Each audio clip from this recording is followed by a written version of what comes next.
What you want, when you want it, where you want it. This is The Mesh. Foot Candle Films. Film news and reviews from two guys who really like movies. This episode is brought to you by the Foot Candle Film Society. For a schedule of upcoming screenings and membership information, visit the Society's website at www.footcandle.org. Hello, everyone, and welcome to Foot Candle Films here on the Mesh.tv podcast network. This is our ongoing podcast about film reviews, film discussions, film recommendations, and the such.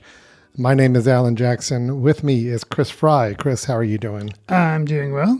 I had a little nice break over Memorial Day, so I'm back and ready to talk about movies. Back in the swing of things. You're ready to talk now. So yes, you enjoyed your time off. We we were a little delayed and not putting out one this past week as much, but I hope everybody understands with the holidays and had to take a quick little break, but we're back with some film reviews and discussions. We do have one film we'll be reviewing today on the show, and it is the latest in the Mad Max saga. It is Furiosa, a Mad Max saga, directed by George Miller and starring Anya Taylor-Joy and Chris Hemsworth. We're going to be reviewing that film. Following that, we have some news items to discuss, a couple of interesting projects I'd like to bring up that I was just made aware of that are in development, and then Chris is going to share with us a trailer for a film that is going to be coming out soon that we're going to talk about and see what our thoughts are on it. Chris, do you happen to have a recommendation for us this episode, or are we going to take the week off on that? I do have a recommendation. Oh, Chris has a recommendation too. So we're going to end the show with a recommendation from Chris of a film that he's going to recommend that we ought to check out if we are so inclined. So Chris, we have a lot to do and a certain amount of time to do it in. Are you ready to get started? Let's do it. All right, here we go with our first review, or our only review, of the film Furiosa. Whatever you have to do. However long it takes. Promise me you'll find your way home. Furiosa. Give me this promise.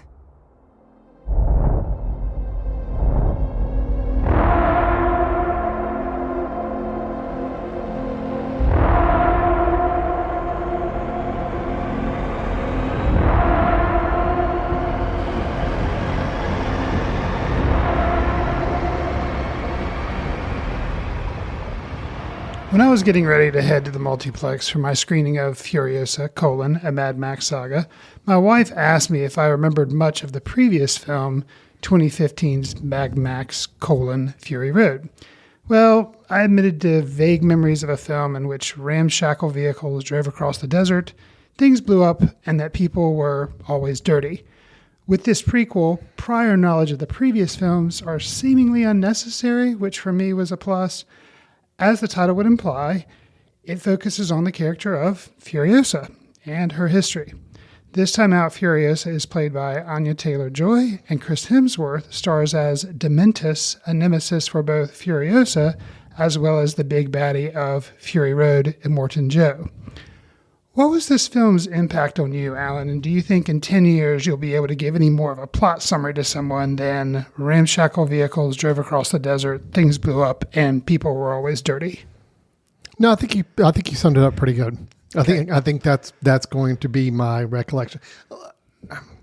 Look, I'll be the first to admit this is not my kind of film. Okay. It just isn't. I mean, and I can go through the various reasons, but I don't want that to be an indictment of the film because here's the thing. A lot of people really, really liked Mad Max Fury Road. I thought Mad Max Fury Road was good, and I marveled at it from a technical standpoint, just the production of it, the production aspects. You could just tell the craft put into making that film work. But as a film, it left me as just that was a fun little thrill ride for a couple of hours, but I didn't get anything else out of it. Not one you've revisited. I actually haven't. No, I haven't revisited it. Furiosa falls very, very cleanly in that exact same camp for me. I know that the film tries to do things a little different than Fury Road, but at the end of the day, it's still the same movie in my mind. I mean, yeah. In my perspective, I understand there's a bit more of a story with this one, where Mad Max Fury Road, I don't really recall much of a story at all. It's pretty much just a get from point A to point B, and people are chasing and fighting to get there. Backtrack back to point A. Right, exactly. Furiosa, there is, passage of time. There's a story. There's characters you meet and encounter along the way. But at the end of the day, it still is we have to get somewhere or we have to stop somebody from getting somewhere. Mm-hmm. And that's kind of how it all just ends up. Technically speaking, it is still fairly impressive, although I do not think it is as impressive as Fury Road, mainly because I feel like this film felt like it used CGI more than what I recall it being in Fury Road. Fury Road, I was always really impressed the practical nature of the production. Here, I definitely saw more computer animation than I remembered seeing in Fury Road. So I'm a little less enamored by the production than I was Fury Road, but it still is quite a marvelous feat. I mean, some of the action sequences are still pretty darn good and they're exciting and fun. But at the end of the day, I didn't feel like there was much more beyond that to the film outside of the production, outside of, the pacing of some of these more interesting action scenes. It's just not my kind of movie. So I'm just going to leave it at that. Chris, I'm picking up a little bit of tones and maybe we're on the same page, but tell me if I'm right with that. So. Yeah, I think you and I are on the same page. I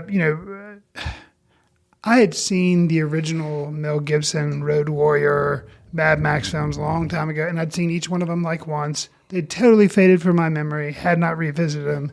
Out comes Fury Road. And critics, audiences just were whipped into a frenzy and said how great it was. And I thought it was okay, but there again, like you, it was all about the spectacle, not necessarily about the story. Looking back, I think I'd have to check in, Letterboxd, but I think I gave it more stars than I probably should have. But I think it may have just been kind of like an overwhelming of like, wow, what an achievement as far as like filmmaking, as opposed to how good I actually thought the film itself was. I will say, I think Furiosa was better than Fury Road. Okay. My reasoning is because of the story. Yeah. If I had never seen Fury Road, I think I would like this film a little better. Sure.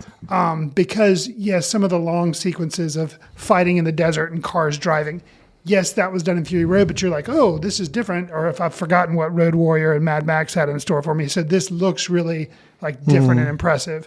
The imagery from that film of a guy playing guitar and like that, okay, they kind of, but you realize it's in the same time period roughly. So you could say like, well, that would still be going on, but still images that were indelible from the first film now in this one were like, oh, they're just kind of hearkening back. But still, I thought it was impressive. I liked the story better in this one. And even though I mentioned Morton Joe, which names overall in George Miller's films are just kind of ridiculous. Fun, and I think he acknowledges the fact they're ridiculous. I mean, we have a guy called Erectus in this and Scrotus. So it's like, okay, Yeah. But all that to say, like, I liked this film better because of the story, because of following Anya Taylor-Joy's character, Furiosa. And I have to say, Morton Joe, while an impressive presence to look at, other than that, kind of leaves you a little flat. Whereas Chris Hemsworth playing Dementus, I like Chris Hemsworth anyway, and I liked seeing him as a villain, which he clearly was in this. And he seems like he had a job, and it was to chew scenery, and he came hungry, it worked for me. And actually, but because Anya Taylor-Joy's character doesn't do a lot of talking. She's fascinating to look at and you like her, but when she's not on screen with Hemsworth, it's like she doesn't have enough to play off of. So the movie kind of dragged. It was like, I kept waiting for the bad guy to be there so she would have somebody to like react to that was interesting. Does that make sense? Yeah, well, interesting, the key word, because there is somebody else they introduce for her to have as a colleague, as a partner, kind of midway through the film. Tom Burke plays Praetorian Jack, or just Jack, Again, I guess. these yeah, names. I know. And again, they know what they're doing with the names. It's all about the vibe they're trying to set up with this film. Right. And, it was nice to have somebody else there for her to kind of bounce off of. But, I mean, he wasn't the most terribly interesting character to begin with. So I agree with you on Chris Hemsworth. I really think I enjoyed all the moments with Hemsworth on scene playing Dementus. And look, I think Anya Taylor-Joy was good for the role she was given to play, which is a role of, look, you're meant to be furious. You are going to react to a lot of things. Your face is going to speak volumes, but you're not going to say a whole lot. Right. It's like, okay, she did it. That was her assignment. That was her assignment, and I think she succeeded with it. But yeah, I mean, I did like the Demetrius as a villain character. I thought it was interesting, and I did find myself a little more drawn to those moments. There's actually a ending sequence. Yes. With the two main characters. Yes. That I thought was good because it was different. Yes. And, it was not what I would have expected as a finale for this film. So that was a nice surprise there. So again, and it really did come down to the acting for Hemsworth to kind of play in that scene. So it was good. And I think it kind of referencing where the film starts out with this like Eden and this like paradise with trees and everything. And like the whole film, she has a seed of, I guess it's an apple or a peach or something. I guess not. But anyway, she keeps this seed. Well, I guess it would have to be a peach because it's bigger. It's like a pit or where. So yeah. But anyways, she keeps that with her and you see it at different times in the film. And then for it to kind of come back around, you're like, okay. And I think there again, that's what made me leave the theater thinking, okay, if I had to pick one film that I could dispose of and the other one like keep, I would keep Furiosa because of the way it ended. And I thought that was kind of an interesting way to kind of bring everything together. I'll say too, which I don't think I've ever seen done in quite this way, but I think we kind of get the ending, and while the credits are playing, we kind of have this, or maybe it's right before the credits. So we have an ending, but then we kind of have this montage of scenes that kind of shows you leading into Mad Max Fury Road. And interesting that I've never seen one quite like a prequel or see ever like really build that intentionally to where it was like, and using some of the same care, like they show Charlize Theron as her and you're like, okay. And it was, I don't know, thought it was interesting. Well, I think the film did a good job, like you said in the setup, that it did not require viewing of the other films as much to make this work. Although I think sufficiently rewards those who are big fans of the films or are familiar with the other films for sure. And then, like you said, in the ending credits, it does kind of lean pretty heavy into it. Like, yep, okay, this is all going to be going to here. You know where this is going type of thing. Which I kind of wonder, you and we haven't directly poked fun on it, but by the fact that we call these movies the title, the colon, whatever, we're kind of, I wonder if that piece kind of credits tie-back piece that pushes it forward to Fury Road. I wonder how much of that was George Miller, the director, writer and director, and how much of that was the studio. I also wonder how much of the title is George Miller and how much of that's the studio. Because really, I mean, granted, 2015, we're now in 2024, so almost 10 years. But I don't think anybody who would see the poster or hear would think that this was anything other than a Mad Max movie. But I think Mad Max, I think it's stupid. I don't know why they just didn't leave it Furiosa. Yeah. Mad Max Fury Road, okay, it had been a long time gap. You kind of need to remind people, but like, I wonder how much of that was George Miller and how much of that was studio. I don't know. I don't understand why. I mean, they kept the naming mechanism. They had Mad Max. Then you had the Road Warrior, which I know that was kind of they just kind of opening up to a broader market. It was a bigger movie, The Road Warrior, when it came out. But then they did Mad Max Beyond Thunderdome. Right. Then we got Mad Max Fury Road. So I don't understand why it's not Mad Max Furiosa. But anyway, I'm all about consistency. That's Well, me. I mean, but he's but not a Mad in, Max. he's not in this film, right? True, but So just leave it Furiosa. But, yeah, okay. It could have just been Furiosa. You're right. yeah. But I mean, whatever. I wonder if that was his thing or It's a good knows? question. I don't know. Look, this film is still thrilling in parts. I still think it's impressive to watch and to see and to understand the grandeur of what's been put together. I did find myself bored at a lot of times. Okay. Just kind of the repetitiveness of things and it's a long movie as well. I definitely think it was hours? probably too long. sure. There were a couple of action sequences that did break away from the norm a bit, enough to kind of reel my attention back in. One of them involves a big chase scene, but there's people on like parachutes and flying apparatus. Yeah, so instead of like Fury Road, from my recollection, did have dirty people driving across the desert in motorcycle vehicles. But this one took that and then added, like you're saying, like aerial attacks. Yeah, which was cool. I don't remember that. And so I don't that was either, a nice tweak. And specifically one vehicle, which I think this guy has a name. I think they give the driver of this a name, something Octopus or whatever.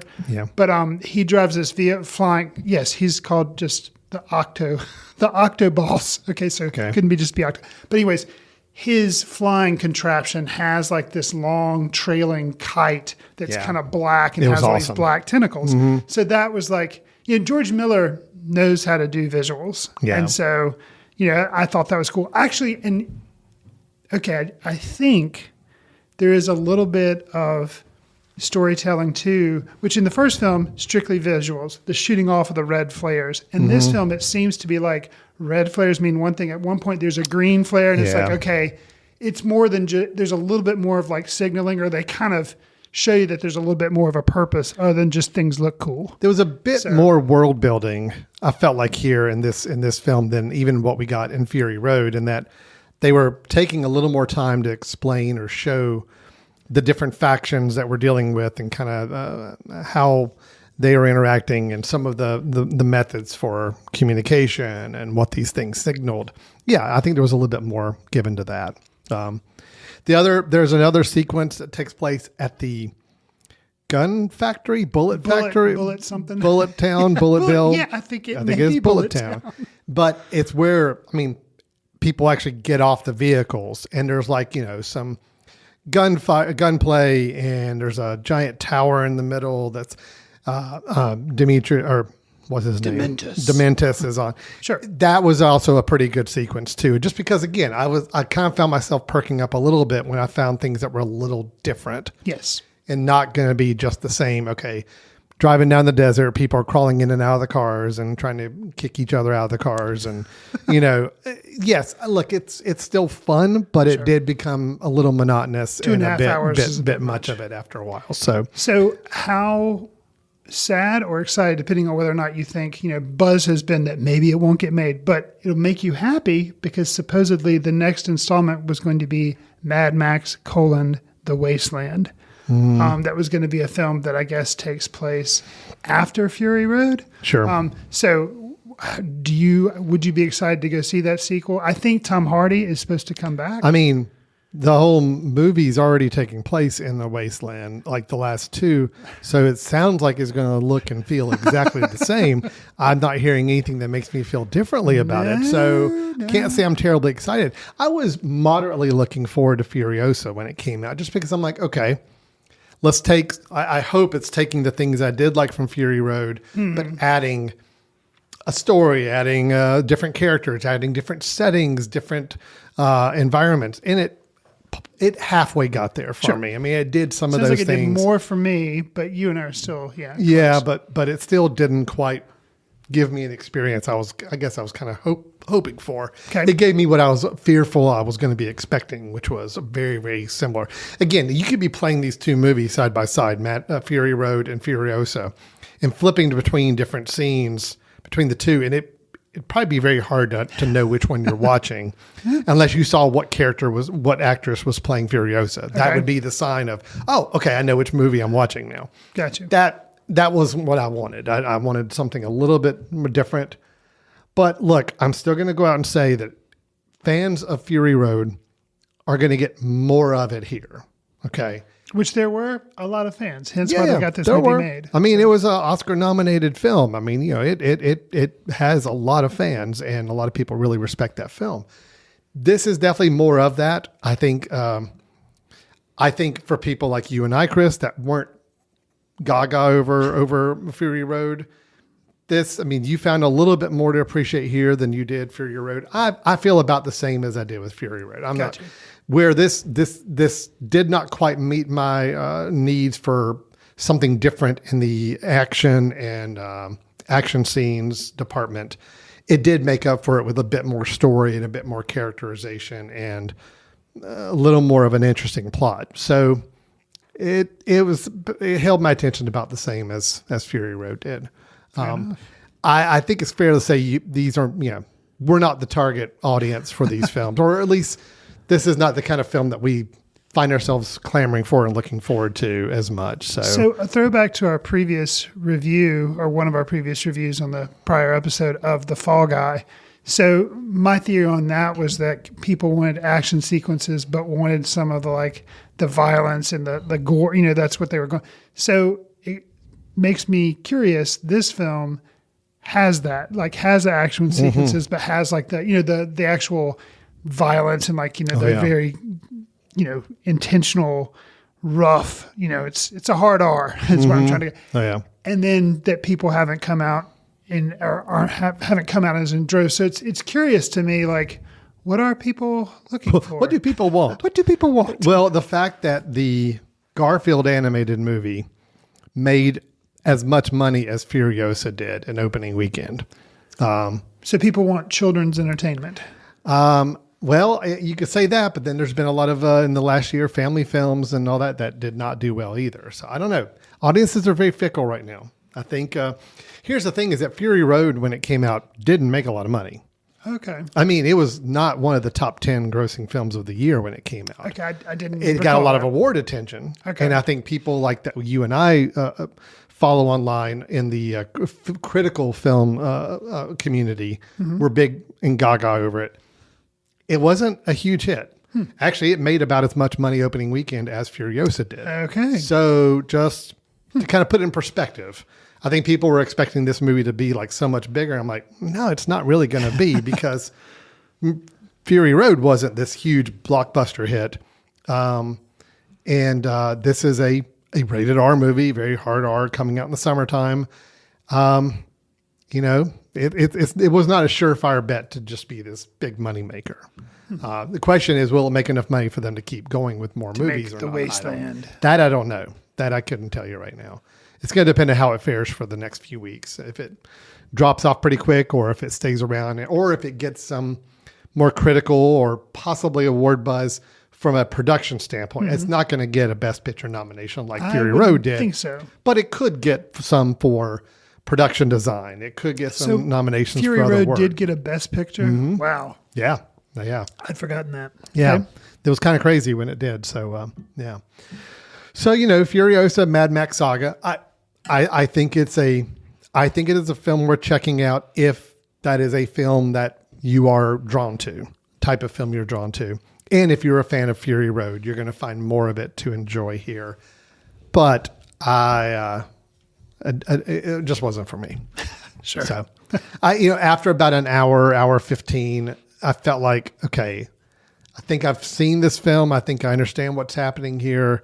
I think you really could drop me to the last 15 minutes of the film and it would work for me, and Sure. I would be okay and satisfied with that. But no, it had another hour to still kind of plot along and do the same things.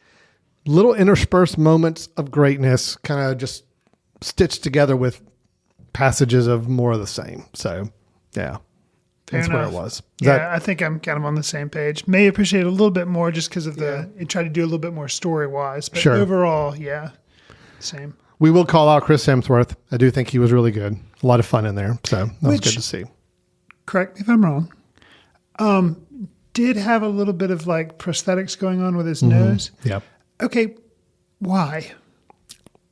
Why why were their characters called Scrotus? Well, and yeah, I mean, you know, the only thing I could figure is it was like he wanted to do it to make himself less handsome. It was like, okay, I'm gonna, instead of having I think a it's a little bit of mustache, that. Yeah. I want to have like, I want to play this villain that looks, yeah, I want to be less attractive, and I want to be a little more cartoonish as a character, which yeah, achieved. yeah, So, I think that pulled it off. So okay. well, that is Furiosa, a Mad Max saga. We're both kind of mixed on it, just there's things to appreciate, things to enjoy, but overall, I think it's not our film. So, And I'll also say, I thought, now granted, in today, this parting note doesn't really, affect the film one way or the other, but I was impressed by it. The gentleman who plays Immortan Joe in the original film, Fury Road, had passed away. And so they had somebody playing Immortan Joe. And to me, like body white, granted, with the wig and everything, but like I couldn't tell any different. And so I thought that was actually kind of neat that they were able to carry the character. But I mean, granted, I guess how hard is it when he was so ridiculous looking in Fury Road? But I still thought it was interesting. Sure. No, that's good. That's good. Okay. Well, that's our review. So I'll tell you what let's do, Chris, is let's take a very, very quick break. We come back, we got a couple of news items, a trailer to share, and your recommendation. So all that's coming up on Foot Candle Films here in just a moment. Welcome back to Foot Candle Films here on the Mesh.tv podcast network. Chris and I had our review of Furiosa, a Mad Max saga earlier in the show. But now we're going to move on to talking about some movie news.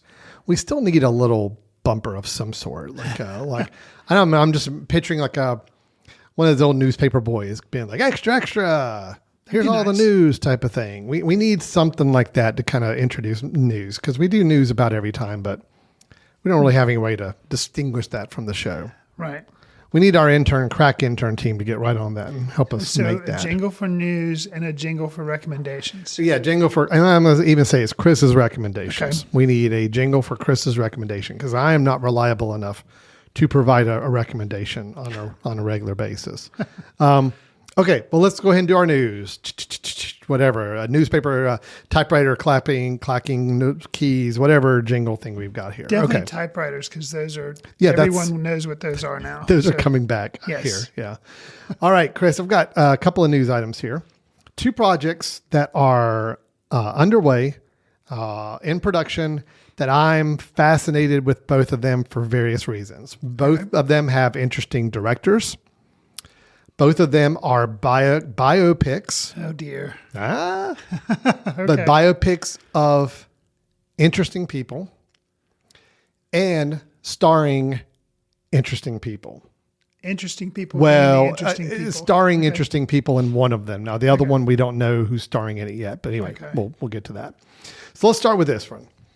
There's a film being made by A24. Okay, well, that's usually a positive in my opinion. Directed by Benny Safdie. Okay. Not the Safdie brothers. Right, just one Just of them. Benny Safdie. I feel bad for the other Safdie, because Benny seems to be the more... Well, he's also an active actor. I mean, he's been in some films. Right, he was in the... he was in Oppenheimer. Yeah, and he was in the show with Nathan Felder and The Emma Curse. Stone. The Curse. Yes. Yeah. Mm-hmm. So I feel bad for other Safdie. Well, other Safdie may not want to. He may not true. want to be in front of the camera. That's He's true. happy behind. I did, we say Benny Safdie. I'm like, oh yeah, that's the one I know his name. Yeah. Okay. So he is making a film, directing a film called The Smashing Machine. Okay. It's about Donkey Kong, a biopic on Donkey Kong. That would be really, I think it should be really, really cool. Well, considering who's starring in this, actually, you might be able to pull that off. It is starring a Mr. Dwayne Johnson, The Rock. Okay. Who is going to be playing legendary MMA fighter Mark Kerr, who struggled with addiction and his marriage while becoming an icon of the sport. Huh.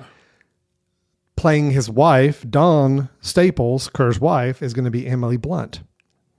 Emily Blunt, Dwayne The Rock Johnson, played together in the Jungle Cruise movie. Oh, yeah. Now they are in a drama directed by Benny Safdie about an MMA fighter. And I'll just say this. I've seen the picture, a production still of Mr. Rock. of The Rock, and I don't know what they've done appearance-wise with him, but he is very different looking. I'm showing you the picture right now, Chris. That is Dwayne The Rock Johnson.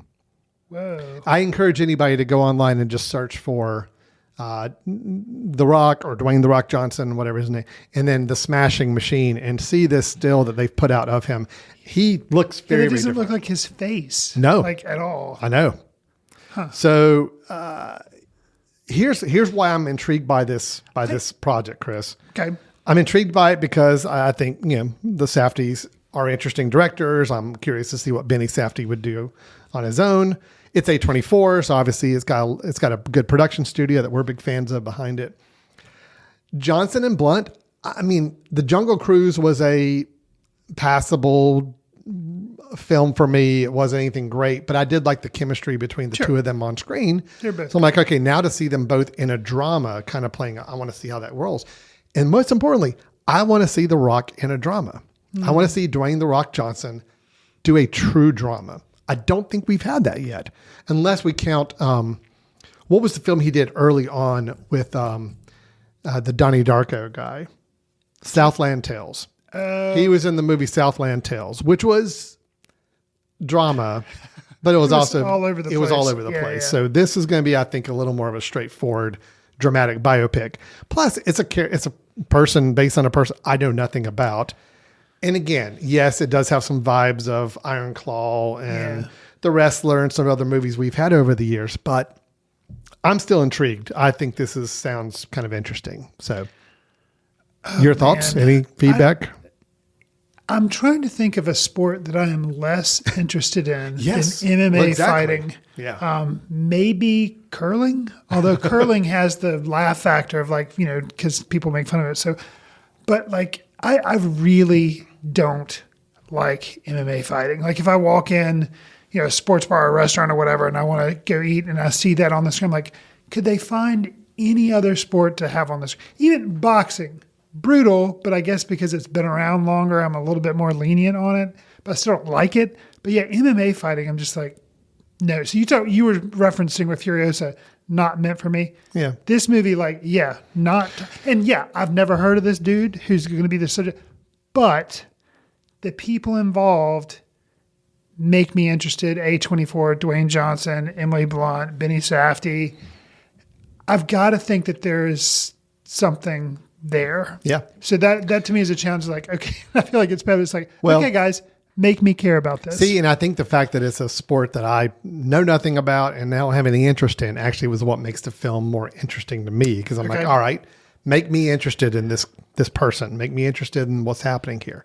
Supposedly, Emily Blunt was the one who actually brought up the idea of making this film. What? There was a 2002 documentary called Smashing Machine, The Life and Times of Extreme Fighter Mark Kerr. Okay. And supposedly upon watching it, she actually went to Dwayne Johnson and said, you must make this movie. Wow. About that. Okay. Now, granted, whether that's PR spin No, or that's not, exactly but anyway, how it happened, I'm sure. I'm sure. And then Mr. Johnson himself has been quoted as saying, this is according to Variety that I'm reading this article from. He's saying he really wanted to make this movie because he said Benny wants to create and continues to push the envelope when it comes to stories that are raw and real, characters that are authentic and at times uncomfortable and arresting. I'm at a point in my career where I want to push myself in ways that I haven't pushed myself in the past. I'm at a point in my career where I want to make films that matter, that explore humanity and explore struggle and pain. So Rampage and San Andreas were not achieving that then. No, they didn't quite hit the humanity level that he was shooting for with his Okay. career, but hopefully this might be the next step. So, Are we thinking, not having seen the movie, but having seen a still that you showed audiences, you'll have to go out there and Google the image for the Smashing Machine. But are we thinking Mr. Dwayne The Rock Johnson Oscar nominee? well, he's obviously got aspirations. I mean, there's no reason you go out and do a movie like this and make quotes like that if you didn't have some aspiration of, I want to be recognized as an actor. And I Right. want to, the way you get recognized is you win awards or you get nominated for awards. So yeah, I'm sure that's going on in the back of his head. He's at that point in his career. He's shown he can bring in the box office on a big action movie. Although I will say, I mean, you have to think about it. I mean, has there been a big blockbuster that he's been like the lead in a while. I mean, I can't really think of. I mean, he was in the Hobbs and Shaw, which wasn't overly successful for Fast and Furious, Yeah. and he was in some of the other Fast and Furious franchise movies. But as far as him being the driver in a movie, I mean, I think the Jumanji movies, the two, it was an ensemble, but I mean, he was kind of more of the lead in those two. And those two did okay, did good money. So Jungle Cruise didn't really set the world on fire. I can't even really think of any others right now offhand. But anyway, I like the guy. Sure. I'm rooting for him. I'd like to see him do something dramatic and show us what he's really got, what he's made of. Maybe this is the film to do it. So, the Smashing Machine, there is no date yet, but as obviously you could tell from the production still, it is in production. They've been working on it, but we don't have a date for release yet on that. But color me intrigued. Okay. All right. Then the second news item I've got. This is also one very intriguing to me, although we don't have a star attached yet. Okay. But we have a director and we have a subject for the film. Also a biopic, you were saying. Also a biopic. Okay. So the Walter Isaacson biographer. Yes. He has made written biographies about Steve Jobs. I've read it. It's good. He also did one about Albert Einstein, I believe. I believe so. And also maybe he's done, several like John Adams or, he's kind of just, Well, he's done one on Elon Musk. Is that where this is going? That's where this is going. Okay. All right. So look, if I told you. I've actually been curious to read, but I haven't. Well, if I told you that, okay, we're going to have a biopic about Elon Musk. Okay. Right away, I can hear trepidation in my own voice. I'm like, oh boy. However, there's a couple things about this. A, it is going to be based on the Walter Isaacson book, which that's interesting itself. Because the Walter Isaacson book, from what I understand, was not this glowing portrait of Elon Musk. So, I mean, it had a lot of warts and all things to share. Which, you could say, maybe not to that degree, but the same thing about the Steve Jobs book. I mean, he wasn't afraid to be like, this guy's accomplished a lot, but he's also burned a lot of bridges and made a lot of people angry. So here's the thing. Indie studio, A24, won a heated bidding war for the rights to adapt the script. Interesting. So they've got it. Isaacson's biography is going to be the basis for it. And then they landed a director. Is it have they made a film with this person before? I think, yes. I'm just trying to guess who it could be. Yeah. Huh. I mean, I'm pretty sure some of this guy's movies have been, I think this guy's movies have been A24. Anyway, you tell me. Darren Aronofsky. Oh. Aronofsky, Requiem for a Dream. Yeah. Mother. Mother. The Whale, most recently. Of course, Pi back in the day. I think The Whale may have been. I think The Whale was A24. Okay. I think.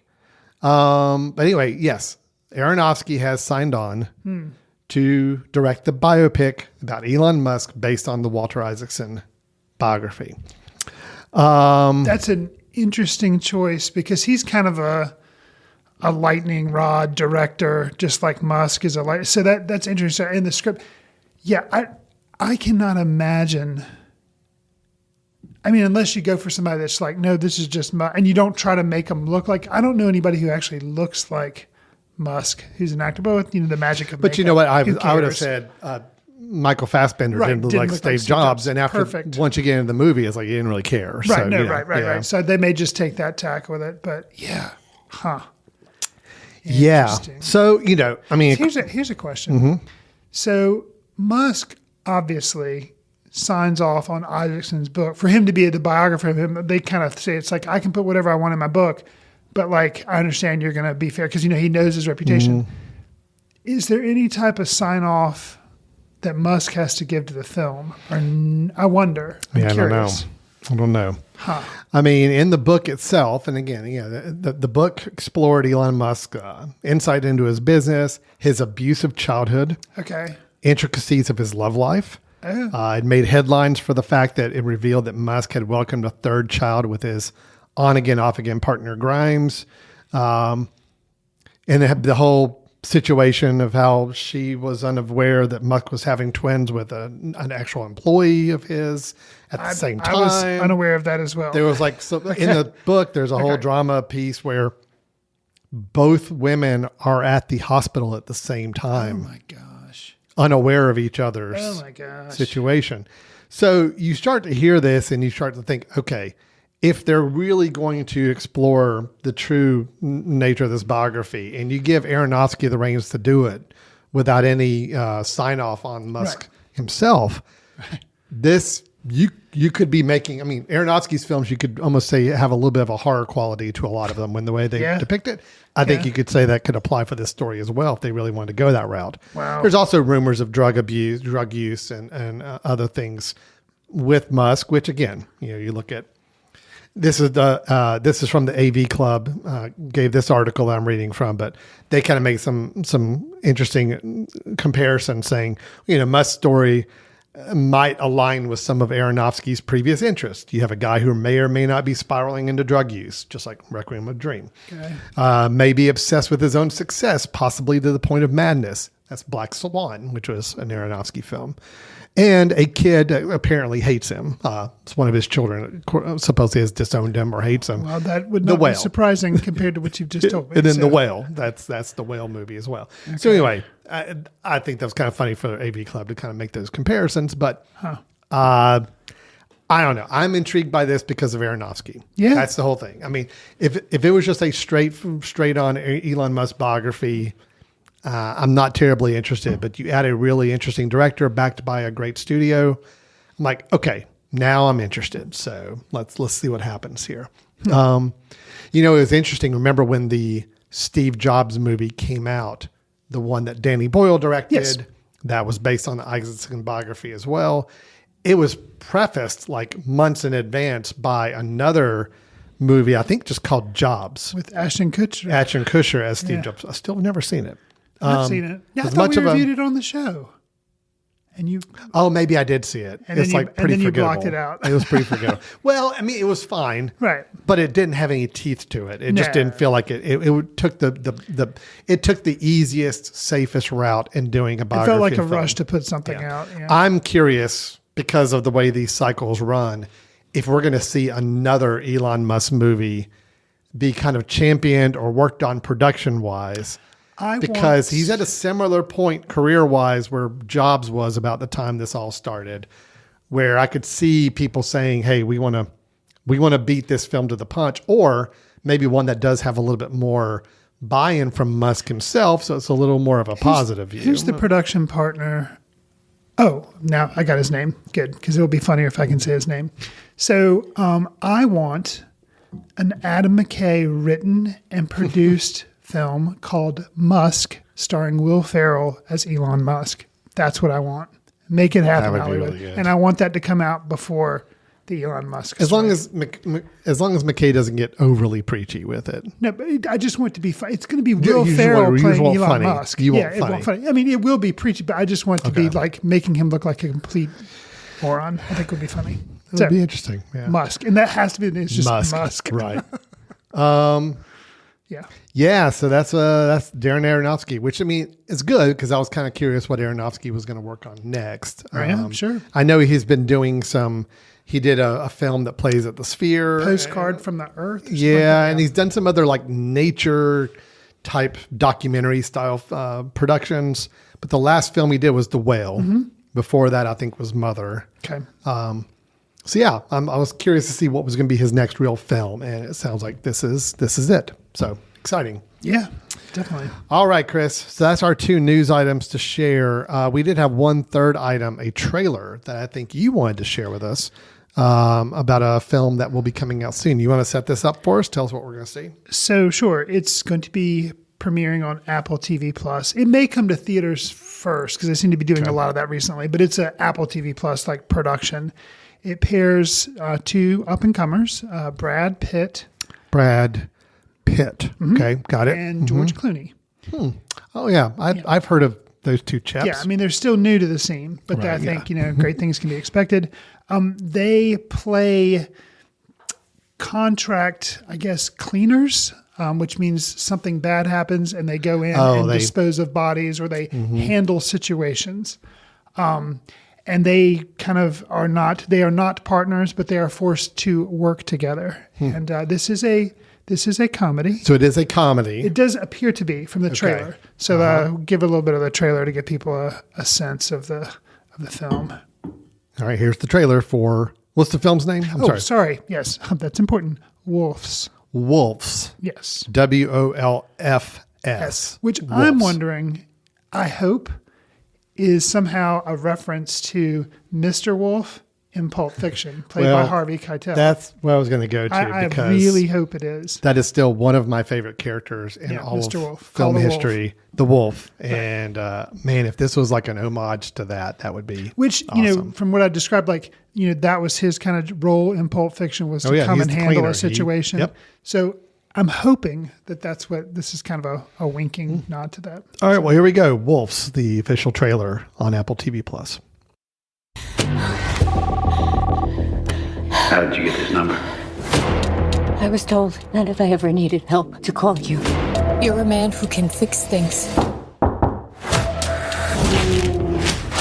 didn't know people like you really existed. They don't. There's nobody can do what I do.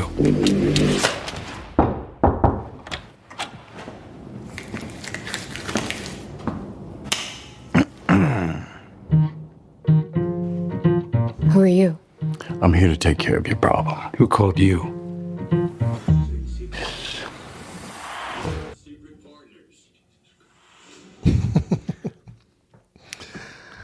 All right. So here's the thing. Yes. That trailer, one could debate, of course, that's what we do on the show. That trailer for me is pretty much perfect. Now, its Achilles heel could be that it literally showed us every single funny bit of dialogue in the whole movie, which would be a shame because I laughed several times at the trailer. But if that's it, and then I already have those minutes spoiled for me, of course, that's the downfall of trailers. And the chemistry we kind of knew from the Ocean's 11 movies, like Brad Pitt, Clooney, they've been in stuff together. But it just looks like it's, we know they can work together. And it just looks great. Yeah. Here's my concern. Sure. The name that popped up halfway through the trailer as the director of the film. Was it Joe Watts? No, John Watts. John Watts. Yeah, I'm completely unfamiliar. Okay. He did. So now you're going to bring me down. He did the Spider-Man trilogy, the most recent Spider-Man movies. The Andrew Garfield ones? No, the Marvel ones. Oh. The one Homecoming, Far From Home. Mm-hmm. Okay. Yeah. Which I've gone on record saying that I have generally enjoyed those movies. I did not enjoy the third one as much. And I thought I even said, I think on the show, I think the director is probably the most boring director that you could have had making these movies. So now I see he's the one directing this movie. I'm like, okay. However, I look at it as an opportunity to say, look, it looks like he's working outside of the Marvel franchise system. So maybe he's actually able to show his flourish as a good director. I don't know. But I always thought that he was a pretty bland director for the movies I've seen him do. But maybe I like the first two Spider-Man pretty well. So. Yeah, but it was only the last I like them not because they're a well-directed movie that visually was really interesting to look at or had a great style to it. Okay. No, it was just, we liked it because the characters and, the plot machinations and all that were fine.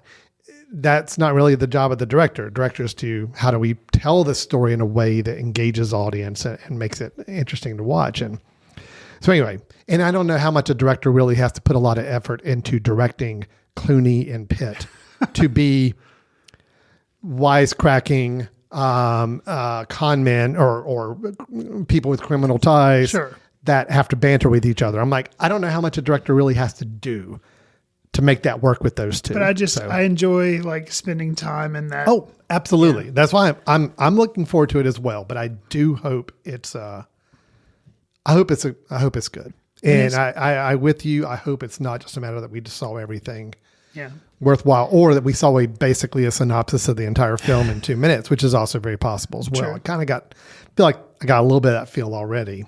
And it did say in the trailer that it was coming exclusively to theaters. And then I think they'll kind of like the Napoleon thing where they put it in theaters, but then eventually it does come on Apple TV Plus. So. Yeah. So here's hoping. Again, I'm not trying to badmouth Mr. Watts. I mean, I'm just saying, I remember specifically saying, and I think there was even like a meme or some sort of internet thread at one point going on about him being the most boring director in the Marvel Universe films, which is saying a lot because those films are not known for their outstanding directorial abilities, in making those films. So we'll see. Just so you know, other films that this guy has done, John Watts, he did the film Cop Car, which had Kevin Bacon. Oh, we liked that. Yeah. Back in 2015. Yeah. I think that was like one of his first films. Okay. Then he got roped into the Marvel world with the Spider-Man movies. Beyond that, that's all. I mean, it's Cop Car, then it's the 3 Spider-Man movies, and now this movie. Okay. He is signed on supposedly to do the 4th Spider-Man movie too. So for whatever that's worth. So we'll see. We'll see. Maybe if he gets to be more like he was with Cop Car. Can the 4th Spider-Man movie be called I'm Home? Yeah. I'm home! Exclamation, because it was like Far From Home, No Way Home, Homecoming. Yeah. Far From Home, No Way Home. Can this one just be I'm home? Made it home. Point. Or I'm staying home. It's just going to be Spider-Man at home. Hanging at home in his apartment. Hanging at home. I think I'm that'd be home. awesome. Yeah, you could kind of keep playing with that. So, all right. Well, Wolves, was there a date for that? I'm sorry, I missed it. I missed it as well. The date of release for Wolves. Wolves, yeah. Hold on. I'm thinking probably late summer because it seems like it's not going to be an award type movie. So it seems like it would hit sometime in the summer. Well, it's Apple TV Plus movie. So, true. It could kind of happen anytime, I guess they wanted it to. True. Internet has been very, very slow for me here. So unfortunately, and my intern is out today. So we're kind of stuck. I don't know when this film is coming out. I kind of would like to have that date to be able to leave with people. Sure. I'll see what I can. Tell me if you're having any better luck with anything at all. Oh, here we go. Got it. It's coming out September 20th. Oh, okay. So after summer. Yeah. September 20th is Wolves, Brad Pitt, Amy Ryan, George Clooney, and then Austin Abrams, the younger person we saw in the film. Okay. Yep. Okay. Good deal. Thank you for that, Chris. So now, we have another spot without a jingle, like I said, but we need it for Chris's recommendation. This is the part of the show where sometimes we both bring a recommendation to the table, but I'm not very good with that and have kind of exhausted all of the movies I've seen that I like over the last 100 plus episodes. So I'm going to leave it to Chris, who catches up with some much better things than I am able to see.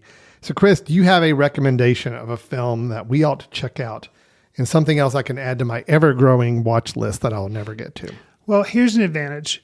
I believe you've seen this film. Oh, okay. So, and when I say the title, if you don't like it, then you don't need to bother adding it to your list. Sure. And I feel like a lot of our listeners probably have seen it, but the reason I'm recommending it is I revisited the film and I'd forgotten how funny it was. I'll give you a little bit of teaser. It involves Greg Kinnear, Toni Collette, Steve Carell, Paul Dano, and Alan Arkin, and Abigail Breslin. Who is Abigail Breslin in the film? She's the title Little Miss Sunshine from 2006. It was one of the first films that had a directing duo of Jonathan Dayton and Valerie Faris. Yes. And I think it had its people that sung its praises back in 2006. But then it kind of became a victim of, that's a Sundance movie because it's like this quirky family and everybody in the family seems to be like nothing but a quirk. But it has kind of a uplifting note at the end, So I understand the grievances with the formula machine that was like, here's a film that'll do well at Sundance. I remember seeing it back in 2006. And by the time I saw it, I was kind of like, okay. It's just like, it wasn't bad, but I was like, okay. And I guess I fell into the mindset of, this is everything that everybody's, or all the digs that people were launching at the film. Sure. I kind of nodded my head. But what I'd forgotten when I revisited it is it's actually really funny. And somebody that really stood out for me this time, probably because I knew who he was when he did the film, but Steve Carell in the film, like, I think he's the star. His performance, and it's not, he'd come off doing The Office. Maybe he was actually still doing The Office. I think he at still this was time. doing The Office, yeah. So, but now that we have seen him do so much, just this role of being very understated, but being able to just, make some amazing one-liner digs and stuff. Like his character was awesome. And Greg Kinnear, he's good too. Tony Collette, yeah, they're all good. Abigail Britt, Paul Dano, who, if you remember, actually does not speak for a lot of the runtime that's of right. the film. Yeah. Mm-hmm. Still amazing. Like I think I'd forgotten when I was going to watch it. I was like, oh yeah, it's supposed to be funny and it's quirky people. And it is all that. And the first 20 minutes or so are really funny, but it does have some dark humor, and there is some dark stuff in there. And I'd forgotten some of that. But so Little Miss Sunshine. Doesn't the character that Steve Carell play? I mean, it's been a long time since I've seen this. Sure.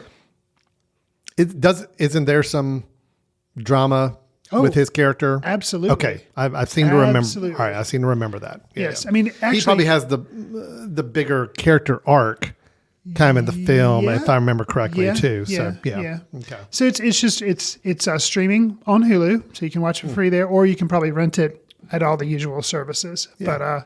But Little Miss Sunshine. No, I do remember liking it. Okay. I remember being really amped up to see it and wanting to love it and not loving it when I saw it the first time. And maybe it was because of all of there was a lot of hype around it. Well, and it was also at that time where the indie, like you said, the indie quirky comedy dramedy was kind of bubbling up a lot in a lot of places. And I think a lot of films felt like they were trying to hit a formula of like, how do we put this cast of people together with these very unique personalities and we make it funny, but yet there's got to be this underlying drama that also hits too. And yeah, it might have been a culprit of that and kind of may have affected me a little bit, but I do remember liking it. And I would like to check it out again sometime now.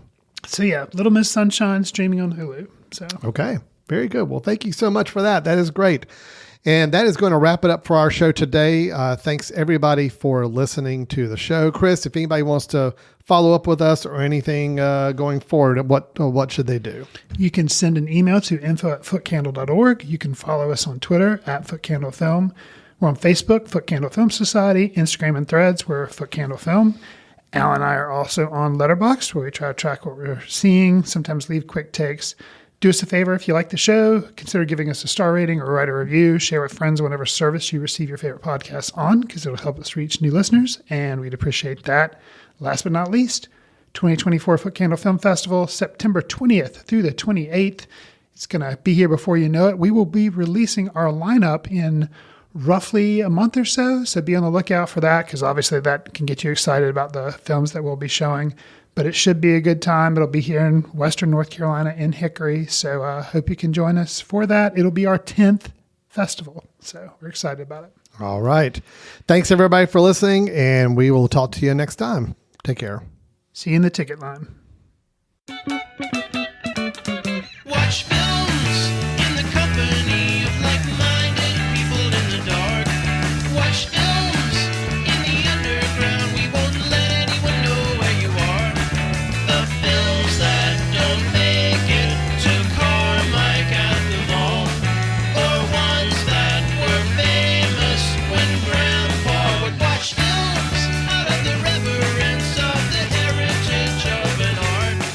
Watch films through the courtesy of Foot Candle Film Society. Special thanks to Carpal Tuller for the show theme music. For more about Carpal Tuller, visit www.carpaltuller.com. You've been listening to The Mesh, an online media network of shows and programs ranging from business to arts, sports to entertainment, music to community. All programs are available on the website as well as through iTunes and YouTube. Check us out online at themesh.tv. Discover other network shows and give us feedback on what you just heard.